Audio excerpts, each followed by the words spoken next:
And it was an exciting adventure in extending life. But it was only extending life in this world.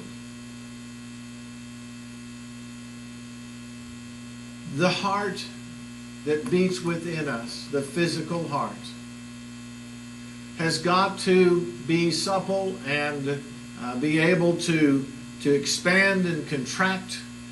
But unfortunately, when we get older, the walls begin to harden, and as the heart hardens up, it is the precursor to death in this life.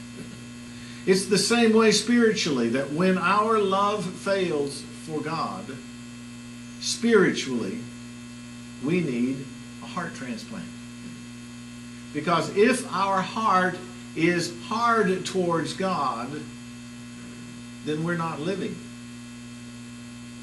And the only one that can give us a heart transplant is God Himself. Ezekiel said in the scripture that you heard earlier, that God would take that stony heart out of us, and He would put within us a heart of flesh. A heart that would love God. A heart that would be sensitive to the will of God. Imagine pushing on this piece of wood. As hard as I push, the wood is not going to give.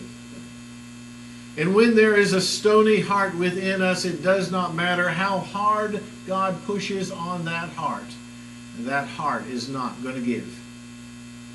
That heart is not open to the will of God. And so God has to take that stony heart out of us and put within us a heart that is able to respond to His touch. A heart that is able to show us the will of God and encourage us to move in those directions. When physical hearts get hard, we die. When that heart, that spiritual heart within us stays hard because we have not gone to the only one that can transplant into us a new heart. When we die with that old hard heart, we not only die physically, but we die spiritually as well. So it's imperative that we receive that new heart that Ezekiel was talking about. For it is the new heart that transforms us from a good person into a child of God. Now, I bought this transformer yesterday, figuring I was smart enough to be able to figure out how to transform it right here in front of your eyes.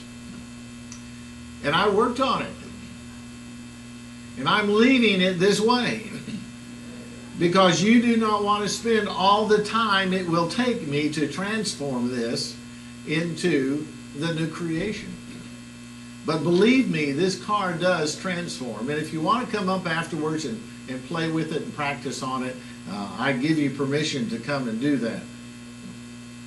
May take you all the way through Sunday school hour to figure it out, but that's all right. You see, I'm not the one that is best at giving a new heart or transforming this particular toy. And I'm not the one that can transform a person's heart. It's only God that can make us into children of God. Only God can do that operation. Now, I found something very interesting as I was reading the scripture from Romans, and that is that it's the right part that helps us believe.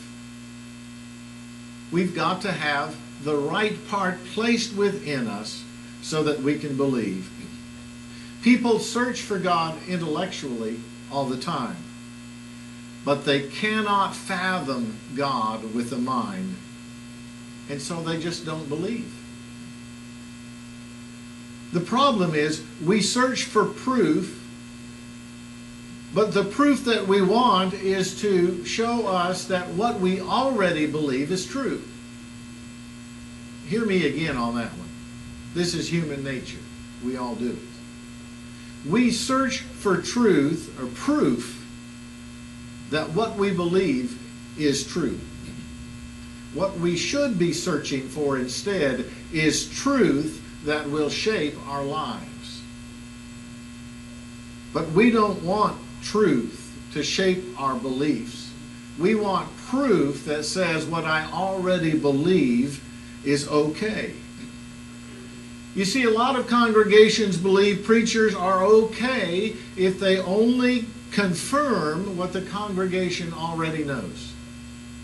If the only thing I tell you is what you already know, I confirm what you believe, you're going to think I'm a great preacher.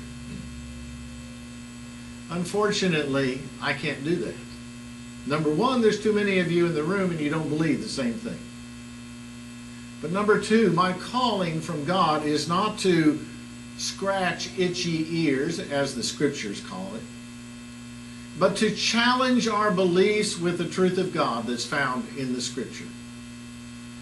And today, we have a challenge to look within ourselves like David did and ask ourselves, is it God's new heart that beats within us?